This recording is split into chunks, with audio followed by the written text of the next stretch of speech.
e amém. Aplauda ao Senhor, Deus abençoe, em nome de Jesus. Pega a sua Bíblia, primeiro livro do profeta Samuel, capítulo 31, a partir do verso 1.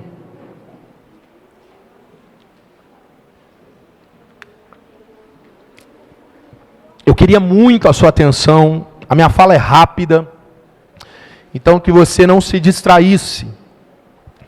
Primeiro livro do profeta Samuel, capítulo 31, nós iremos ler a partir do verso de número 1. Hoje, meus irmãos, nós estamos encerrando a campanha da proteção, 7 cultos, 7 quartas-feiras, que nós estivemos aqui orando e pregando sobre este tema. Foram noites maravilhosas. E como eu disse, quem estava escalado para pregar aqui hoje era o evangelista William, Covid. E no final do ano, quando eu peguei a Covid, eu já havia divulgado 2 sermões meus. E o William me perguntou como que eu iria caminhar por esses sermões. E a gente conversa muito sobre isso. E ele, entendendo que não era um propósito meu, era um propósito de Deus para a igreja, ele tentou caminhar à maneira dele, no mesmo propósito. E eu, dessa vez, educadamente, perguntei ao William o que ele tinha, o que Deus tinha colocado no seu coração para trazer a igreja aqui. E ele me falou ainda no último final de semana, e eu comecei a estudar sobre o tema, e me debrucei sobre o texto ao qual ele iria falar. Obviamente que eu trabalharei de uma forma diferente da dele, mas a proposta é a mesma, está intacta daquilo que Deus colocou no coração do nosso irmão, para passar para a igreja e alcançando o meu próprio coração, porque somos apenas instrumentos da graça de Deus. Então, primeiro livro de Samuel, capítulo 31, a partir do verso de número 1, diz assim: Ora, os filisteus pelejaram contra Israel. Os homens de Israel fugiram de diante dos filisteus e caíram feridos no monte Gilboa. Os filisteus apertaram com Saul e seus filhos e mataram a Jonatas, a Abinadab e a Malquissua, filhos de Saul. A peleja agravou-se contra Saul e os flecheiros o alcançaram. E ele muito temeu por causa dos flecheiros. Disse Saul ao seu escudeiro: arranca a tua espada e mata-me com ela, para que não venham esses incircuncisos e me matem e escarneçam de mim. Mas o seu escudeiro não o quis, porque temia muito. Assim Saul tomou a espada e se lançou sobre ela. Vendo o seu escudeiro que Saul já era morto, também ele se lançou sobre a espada e morreu com ele. E assim Saul, seus 3 filhos, o seu escudeiro e todos os seus homens morreram juntos naquele dia. Vendo os homens de Israel que estavam do outro lado do vale e os que estavam a leste do Jordão, que os homens de Israel fugiram e que Saul e seus filhos estavam mortos, abandonaram as cidades e fugiram. E vieram os filisteus e habitaram nelas. Vindo os filisteus no dia seguinte para saquear os mortos, acharam Saul e seus 3 filhos estirados no campo do monte Gilboa.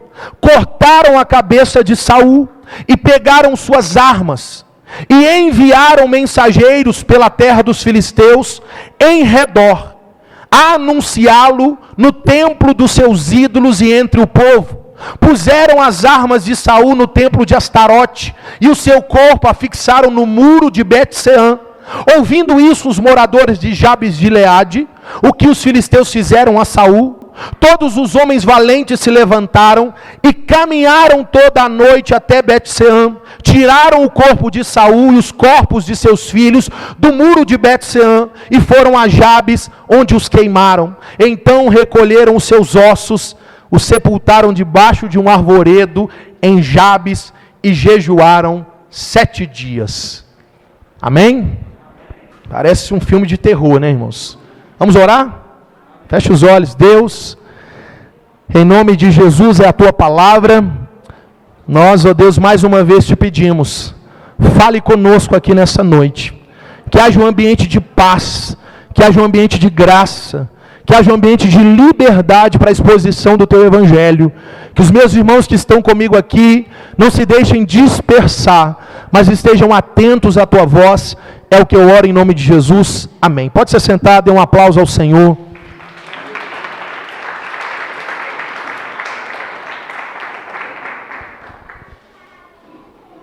Amados, o tema é esse, o segredo da sua proteção, o segredo da sua proteção. Meus queridos, de tudo o que eu tenho estudado sobre este tema, eu tenho aprendido e crido da seguinte forma: proteção, de fato, é fruto de uma aliança com Deus. Ter o cuidado de Deus, ter as mãos de Deus, experimentar de Deus um esconderijo, de fato, é resultado de uma vida de alguém que anda com Deus. Querer aprender com os próprios erros, querer aprender com aquilo que você escolheu de maneira errada em um outro tempo, também é um sinal de que você tem uma aliança com Deus. Eu olho para esse texto e ele nos ensina muito sobre aprender com os erros. Eu gosto muito de aprender, eu sou apaixonado com o aprendizado. Eu me debruço sempre sobre vários temas, e não apenas aquilo que compete à cristandade, mas eu tento me envolver com o máximo de informações possíveis, porque eu acredito que quando a gente aprende, a gente melhora. E quando a gente aprende com os erros, é sinal que não iremos cometê-los mais. Eu conto para vocês uma experiência. Eu me lembro a primeira vez que eu viajei de avião, foi quando eu casei. Eu ganhei de presente a viagem, que eu não tinha dinheiro. E eu e a Josi foi, marinheiro de primeira viagem. A gente a caminho do aeroporto, o pneu do carro em que estávamos furou. Era um carro emprestado. E a gente foi trocar o pneu e não tinha estepe. A gente descobriu na hora. O que aconteceu? A gente perdeu o voo. Chegamos lá e não dava mais tempo de fazer o check-in. A gente ficou muito triste, já muito sem dinheiro. Tivemos que desembolsar ali um valor no cartão de crédito que era para gastar na lua de mel, para poder completar a diferença para pegar um outro voo. Passou muitos anos, disso até que eu disse para vocês, quando Deus fez fluir na minha vida, a gente voltou a viajar de avião de novo. E aí a gente se programou, a gente não pode errar, a gente tem que chegar cedo, porque pneu fura, dá problema. E a gente chegou lá muito cedo, 4 horas antes. 4 horas. E a gente foi lá no guichê e falou, a gente quer fazer o check-in. Eu não sei como é que está hoje em dia, mas eles falaram assim, é só com 1 hora de antecedência. A gente falou, então vamos esperar. E a gente sentou e ficou lá esperando. Quando faltava 1 hora, a gente foi e falou, a gente quer fazer o check-in. Eles falaram, ok. E a gente colocou a mala assim, não, o despacho da mala é com 2 horas antes. A mala é 2 horas antes e o check-in é 1 hora. Então, vocês têm que escolher, ou vocês vão sem a mala, ou não tem jeito. Irmãos, pensa numa pessoa que ficou triste.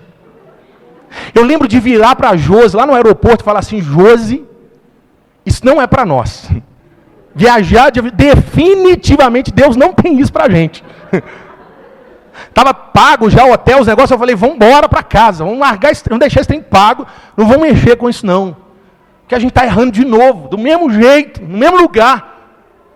Eu lembro que a Josi virou para mim e disse assim, não vamos estragar as nossas férias.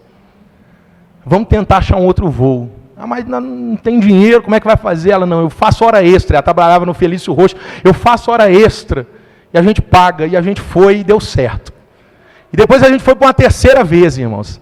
Aí a gente despachou a mala, fez o check-in, e deu tudo certo, irmão. Foi maravilhoso. Sabe por quê?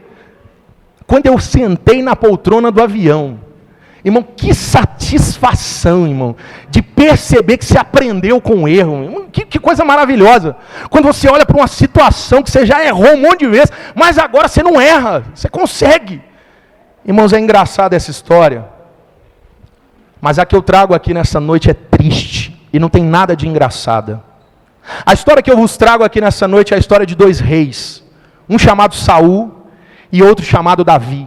Os dois sentaram no mesmo trono, mas os dois foram pessoas absolutamente distintas, comportamentos diferentes, escolhas diferentes. O texto que lemos é o final da história de Saul. E ele diz muito sobre isso, como eu já disse, é um final trágico, com requintes de crueldade, se você prestou atenção. E tudo isso foi causado pelo quê? Por um coração endurecido. O coração endurecido de Saul. Um coração que reiteradas vezes repetia os mesmíssimos erros. Meus amados irmãos, talvez você nunca reparou, mas quando você compara a história de Saul e de Davi, você percebe que a diferença deles está exatamente nisso. Um aprende com o erro para não errar mais. O outro é obstinado, teimoso, birrento. O outro abraça os seus erros e morre abraçado com eles. Meus queridos irmãos, vidas parecidas. Eu não sei se você lembra, mas o Davi não era ninguém. Ele era de uma família pobre. Mas o Saul também. Ele não era ninguém. Ele também era de uma família insignificante. Ele também era de uma família pobre. O Davi aparece na Bíblia apacentando ovelhas. O Saul aparece na Bíblia cuidando de jumentas. Ou seja, os dois com trabalho no campo, cuidando de animais, apacentando animais. Tanto Davi como Saul foram ungidos pelo mesmíssimo profeta. Samuel foi quem derramou o azeite sobre a cabeça de ambos. Os dois irmãos, a Bíblia faz questão de dizer que eram formosos, homens bonitos, cada um com as suas características, cada um com as suas peculiaridades. O Saul era alto, era forte, e a Bíblia descreve, como eu já disse, formoso. O Davi, pelo contrário, era um baixinho bonito.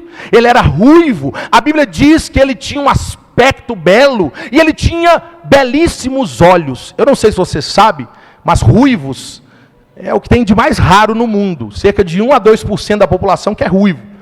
E com olhos azuis, é mais raro ainda. A Bíblia faz questão de dizer que os olhos dele eram bonitos. Eu não sei se era azul, eu não sei que cor que era, porque a Bíblia não dá esse detalhe.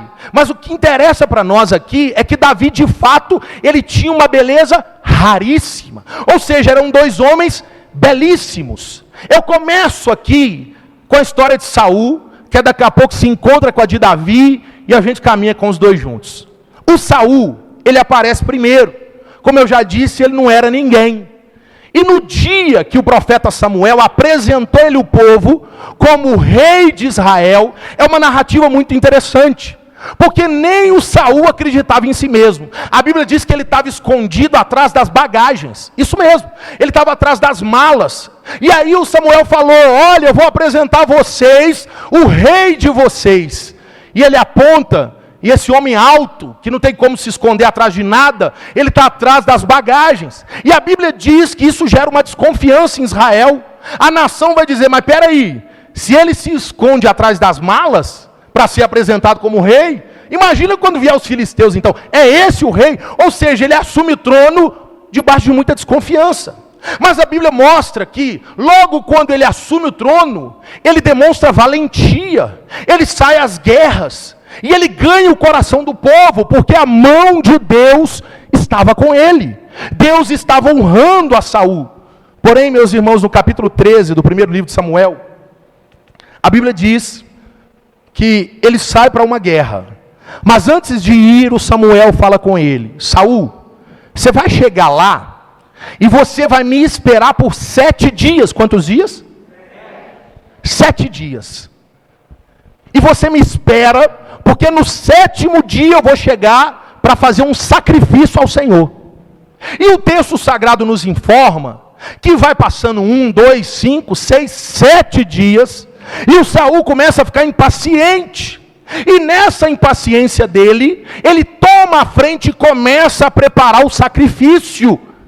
Na hora, é sempre assim, né? Na hora que ele põe a mão para fazer, o Samuel chega, dizendo: Saul, o que você está fazendo, rapaz?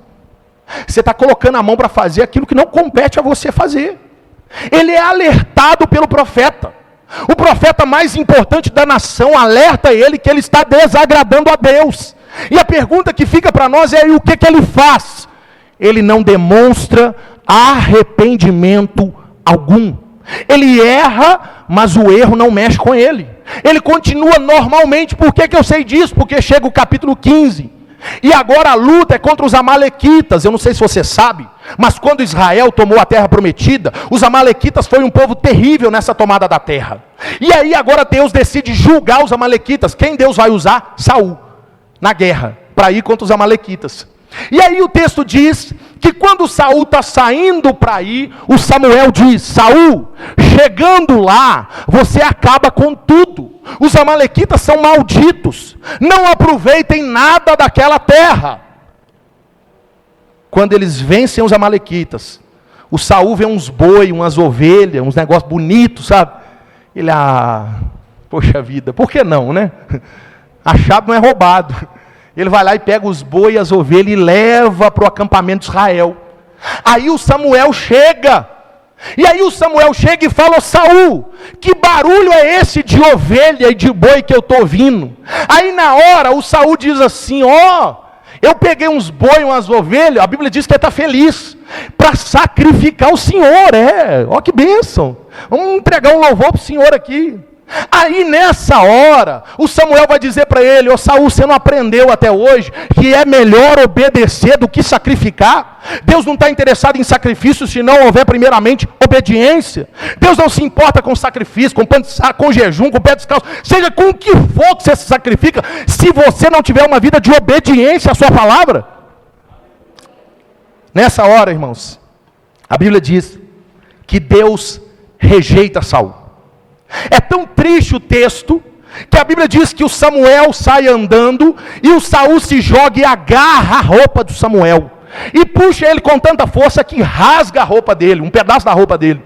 Nessa hora o Samuel vira para o Saul e diz assim: Saul, assim como você rasgou a minha roupa, Deus rasga o seu reino das suas mãos, e dá outro melhor do que você. Meus irmãos, aí surge o Davi. A história do Davi começa agora, capítulo 16, em paralelo. Você sabe a história? Davi é ungido, casa de Jessé, os irmãos. Eu não vou te contar isso, não é o meu propósito. Mas o capítulo 16 nos conta que os dois começam aliados. Começam o quê? Aliados. Eles são amigos no começo. Por que são amigos no começo? Porque ainda no capítulo 16, quando Davi foi ungido a rei, a Bíblia diz que vem um espírito, um demônio, vai lá atormentar o Saul. Aí se descobre que Davi toca harpa. O Saul manda chamar o Davi para tocar harpa. E a Bíblia diz que quando ele toca a harpa, o demônio sai. O Saul ama esse homem, o texto diz isso. Na hora, Saul o amou. E o amou ao ponto de entregar para ele a guarda das suas armas.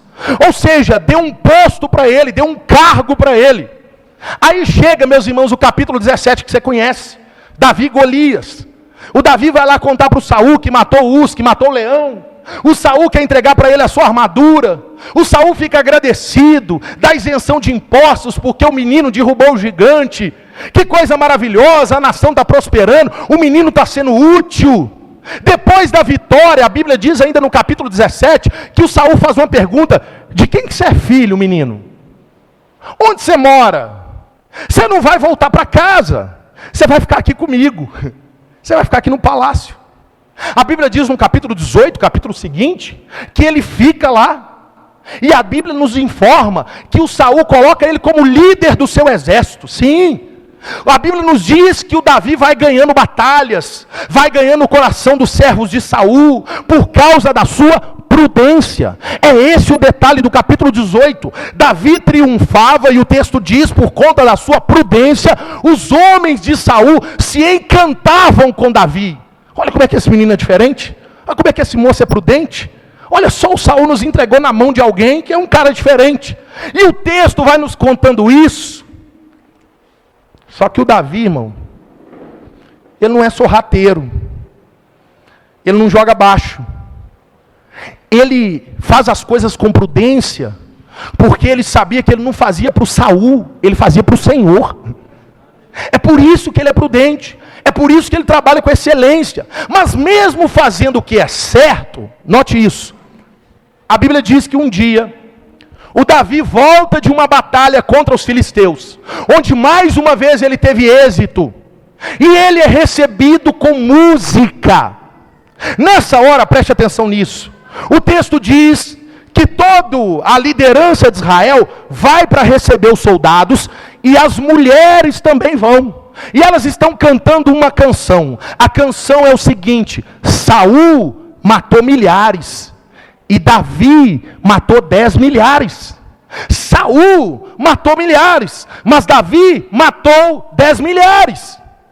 Porém, capítulo 18, do versículo 8 ao 9, diz: então Saul, ao ouvir as palavras que as mulheres diziam, se indignou. E o texto diz que ele fala o seguinte: se eles deram 10.000 para Davi e só 1.000 para mim, daqui a pouco vão dar o reino para ele.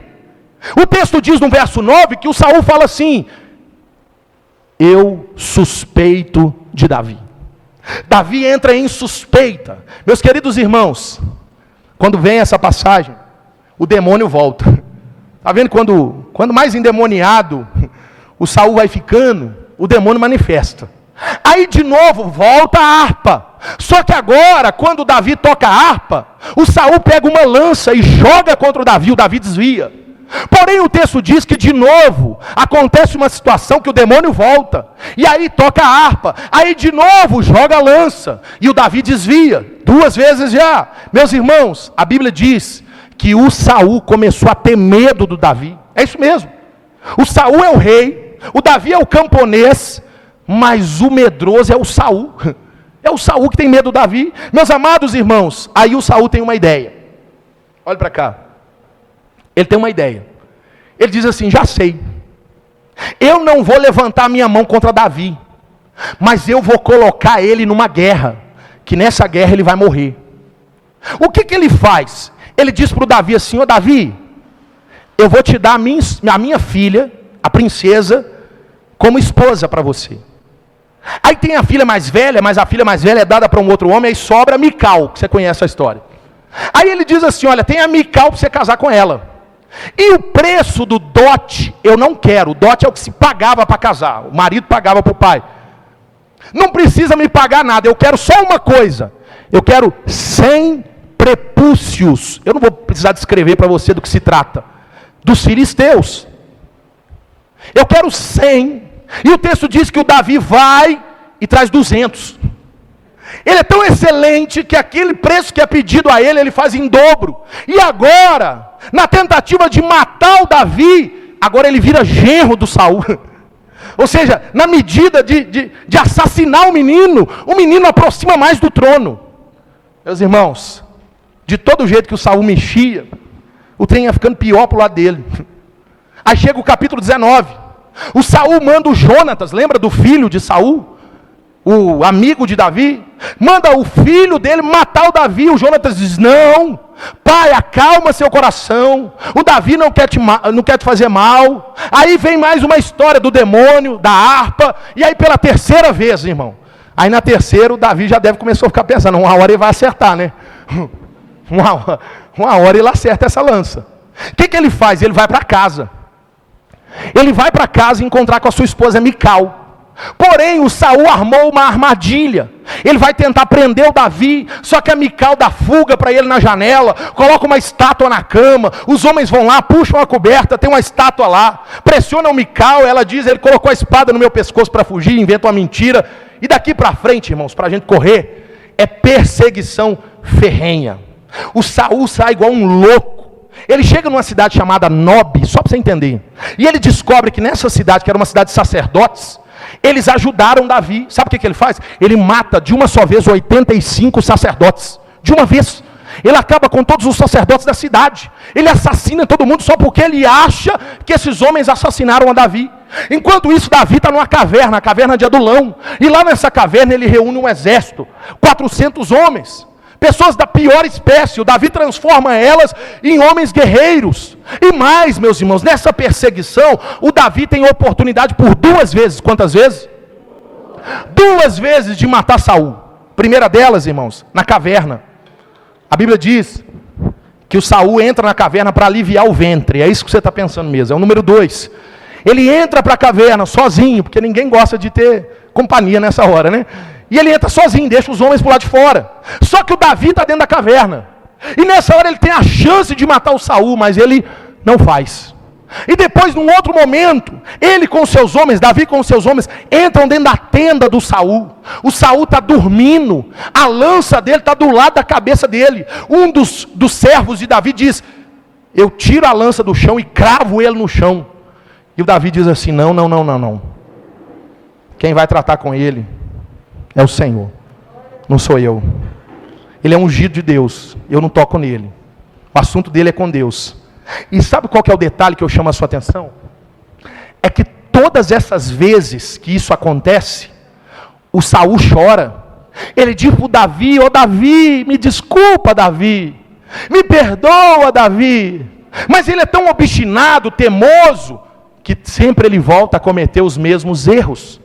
O filho dele falou com ele, o Jonatas falou, o profeta falou com ele, o próprio Davi falou com ele, mas ele não escuta ninguém. Meus irmãos queridos, o Saul ficou tão louco, vou te contar essa história, que tem um momento que acontece uma guerra, que no meio da guerra o Saul manda os seus homens jejuar. Olha que loucura. Você está forte, jejua, morreu. O soldado precisa estar forte, e ele manda eles jejuarem, irmãos. Nessa hora, o Jonatas, o filho do Saul, ele vai entrando para dentro de uma floresta e ele pisa no mel que está no chão. Nessa hora ele pega o mel e come. E aí o exército diz assim: o que você fez? Seu pai vai matar você. Era para a gente estar de jejum. Quando a notícia chega no Saul, ao invés do Saul considerar que era o filho, não. Ele quer matar o próprio filho. O homem está ficando louco, o homem está ficando doido. Se, meus irmãos, o cerco vai fechando para Davi, o cerco vai fechando na mente do Saul. Até, meus irmãos, ele tem de ir para mais uma guerra, que eu chego para encerrar. Até que ele tem de ir para mais uma guerra. Só que agora, ele quer saber o que vai acontecer. Preste atenção nisso. Normalmente, olha para cá, ele consultava Deus, Saul. Só que ele agora está desviado. Crente desviado não consulta Deus. A Bíblia diz que ele vai atrás de uma feiticeira. Ele vai ouvir o que a cartomante tem para falar para ele. E o texto diz que o que ele escuta lá nessa consulta é o seguinte: se você for, você vai morrer, você e os seus 3 filhos. Meu irmão, se ele, por mais desviado que tivesse, escuta um negócio desse, ele deveria pelo menos repensar. Sabe o que ele faz? Ele vai para a guerra. Até a feiticeira lá, todo mundo achando uma loucura, mas ele, meus irmãos, ele vai. Sabe o que acontece nesse contexto? O que nós lemos no capítulo 31. Ele é morto e os seus filhos são mortos. Eu chego aqui para fazer uma aplicação brevíssima de toda essa história. Eu estou falando sobre o segredo da sua proteção. A questão para nós é: por que Davi teve êxito e Saul não? Eu pego 3 pontos apenas. A Bíblia fala no 2º livro de Samuel, capítulo 8, versículo 6, que Deus dava vitória para Davi onde que ele fosse. Ou seja, Davi triunfava onde ele pisasse. Por que com ele é assim? Paralelo entre os dois. Primeira coisa, Saul não ouvia ninguém. Aqui está o primeiro problema. O Saul não experimenta da proteção, por quê? Porque ele ficou surdo para opiniões contrárias à sua. Ele não quer ouvir nem Davi, ele não quer ouvir Jonatas, ele não quer ouvir Deus, ele não quer ouvir os profetas. Meus queridos irmãos, esse é um sinal claro de alguém que não tem uma aliança com Deus. Ele fica surdo, ele não quer escutar. O Davi, pelo contrário, escutava os seus homens. O Davi, quando foi repreendido pelo profeta Natã, depois de adulterar com Batseba e assassinar Urias, ele se arrepende, ele diz: eu pequei. Ele escuta, ele consulta Deus, ele escuta o que Deus fala. O Saul não. A aplicação que fica para nós é: tem gente buscando a proteção de Deus, mas não escuta ninguém. Tem gente querendo ouvir a Deus, tem gente querendo ouvir a sua palavra, Tem gente, meus irmãos, que está querendo isso, mas na verdade, quando Deus fala, os seus ouvidos estão fechados. Gente que se fechou em si mesmo, gente que não gosta de ser confrontado, gente que não gosta da verdade, gente que só quer gente que concorde com ele. Isso é Saul. Saul só quer gente que te aplaude. Saul só quer gente que diz, está jóia, é isso aí. Deus está contigo nesse negócio aí, viu, Saul? Pode ir. É vitória, viu, Saul? Pode ir embora. Segunda coisa, Saul era imprudente, inconsequente. Olha para cá. O Saul, ele não media as consequências dos seus atos.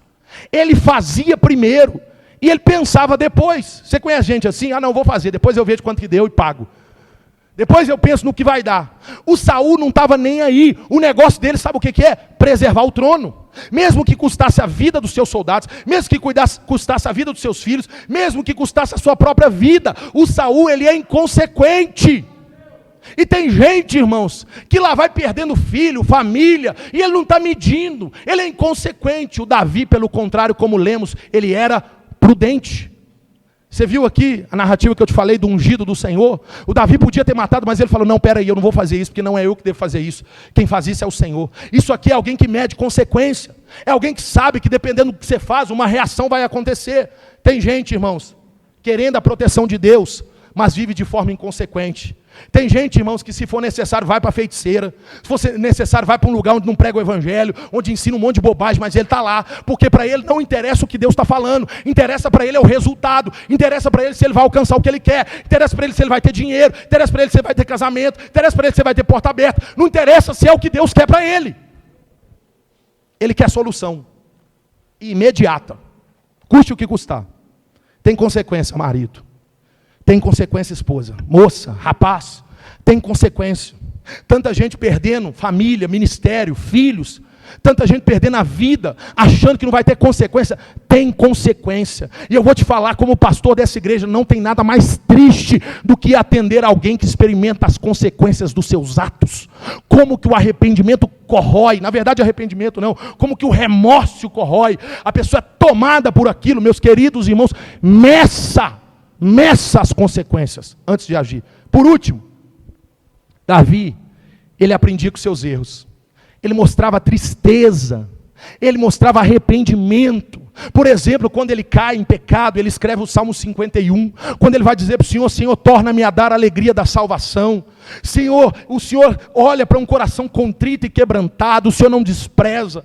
Quando, por exemplo, ele peca ao contar o povo, e aí ele tem que comprar o campo de Araúna, a Bíblia diz que o Araúna fala com ele, não, você é o rei, eu vou te dar de graça. Ele diz, não, eu não posso oferecer nada ao meu Deus que não me custe alguma coisa. Ou seja, o Davi, meus irmãos, ele constantemente ele mostrava que ele aprendia com os erros.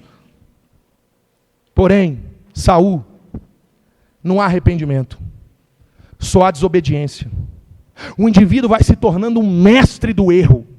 Quanto mais erra, mais errante se torna. Você conhece alguém assim?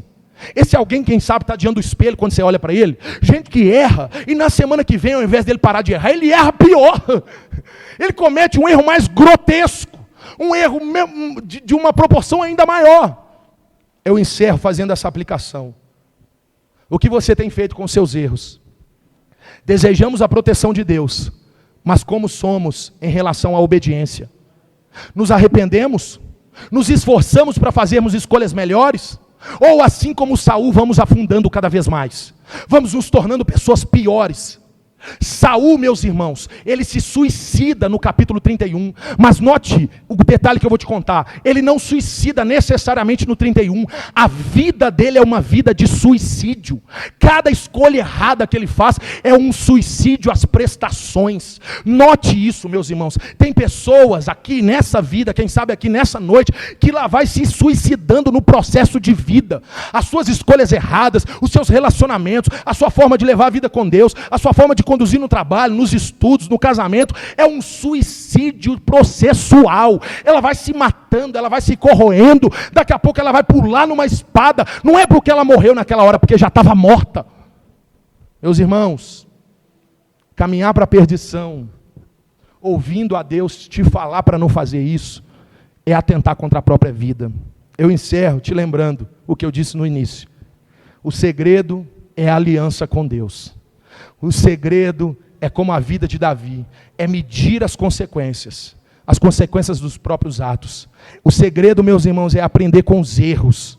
O segredo, meus irmãos, é caminhar conforme a vontade de Deus. Talvez, como eu, no início aqui da minha história sobre o avião, tem alguém dizendo aqui, não, já deu errado demais para mim. Esse negócio de vida com Deus, é porque você não sabe, pastor. Isso não é para mim, não. Como eu disse lá naquele dia, não é para mim, não. Mas quem sabe como a minha esposa me falou naquele dia, o Espírito Santo te fala aqui nessa noite. Não, vamos tentar de novo. Não vamos estragar a nossa viagem por causa disso, não. Não vamos estragar a sua caminhada, a sua vida, o seu casamento, as suas escolhas, o seu ministério, por causa disso, não. Ainda há esperança, tem jeito de tentar novamente. Não estrague a sua vida porque você tem feito escolhas erradas. Talvez seja essa noite você fazer a primeira e melhor escolha da sua história e daqui para frente andar no caminho que agrada a Deus, experimentar dessa proteção, desse cuidado, dessa graça. Se coloque de pé no seu lugar em nome de Jesus.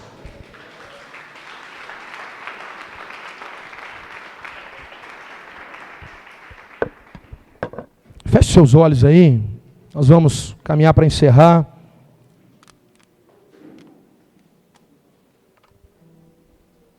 Mas eu queria orar por você.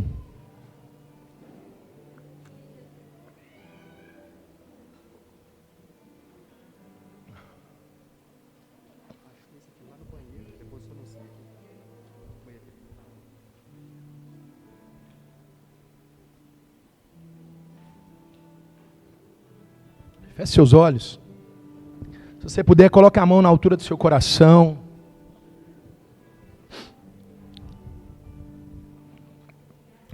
Como Davi, como Saul. A gente começa do mesmo jeito, irmãos. Do mesmo jeito. Entregando a vida para Jesus. Os primeiros passos, o primeiro amor. Querendo vir aos cultos, orar, ler a palavra. Mas o que determina o nosso final, irmãos, é as escolhas que fazemos. Na vida cristã, o que importa não é como é que você começa, o que importa é como que você termina. Que você aqui, nessa noite, possa aprender com essa palavra. Possa entender, irmãos, que o segredo da proteção é a obediência. É o arrependimento, é um coração contrito, quebrantado. O segredo, irmãos, é aprender com os erros. Parar com esse negócio, irmãos, de todo culto, pedindo perdão dos meus pecados. Saindo daqui dizendo, Deus, não vai acontecer mais. E ali na esquina está acontecendo de novo, irmão. Sabe, Deus te chama para um outro nível aqui nessa noite. Sabe, Deus te chama para outros desafios. É tempo de você superar esses desafios de criança, de menino. Deus nos chama aqui como homens, como mulheres, pessoas maduras, que cresceram no Evangelho, na palavra, e agora estão disponíveis para Deus, para enfrentar desafios maiores. O Davi começa com Golias, e a gente acha que é o gigante. Não, não é. O gigante do Davi, meus irmãos, é lidar com seus conflitos internos, é lidar com o desejo de se vingar de Saul e não fazê-lo. Os gigantes de Davi, meu irmão, não tem a ver com o que está fora, tem a ver com o que está dentro. Talvez seja a sua luta aqui nessa noite. Talvez do lado de fora está tudo bem, o emprego, o salário, a beleza, a saúde, está tudo bem. Mas talvez quando você olha para dentro, para o íntimo da sua alma, tem um vazio que grita. Como Salomão escreveu, o Senhor criou todas as coisas, mas a eternidade colocastes dentro do coração do homem. A eternidade clama dentro de você, e a eternidade clama pelo eterno, o eterno Deus. Nesse encerramento dessa campanha, eu declaro para vocês o que tenho dito ano após ano aqui neste lugar. Deus nos protege nessa vida, mas o maior interesse dele é nos proteger daquilo que vem na eternidade. É para isso que o Filho dele veio. O Filho dele veio para nos cobrir com o seu sangue, não para nos livrar dos desafios simplórios dessa vida, pequenos dessa vida, mas é para nos livrar do fogo do inferno. para nos livrar da segunda morte. Que você possa entender durante essas quartas-feiras que Deus te chama para isso, para um relacionamento mais íntimo com Ele. Vamos declarar esse refrão mais uma vez? Quero... Amém, amém. Canta isso. Guarda o meu coração de fazer minha vontade, de viver pra mim mesmo. Quais saudáveis são os teus, inescrutáveis são os teus juízos, minha vontade. Diga isso. O teu reino já ganhei, minha vontade já deixei.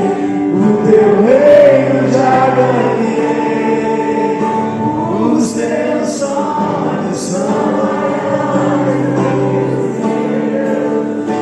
Os teus caminhos bem mais altos que os meus. Toma minha vida, tudo é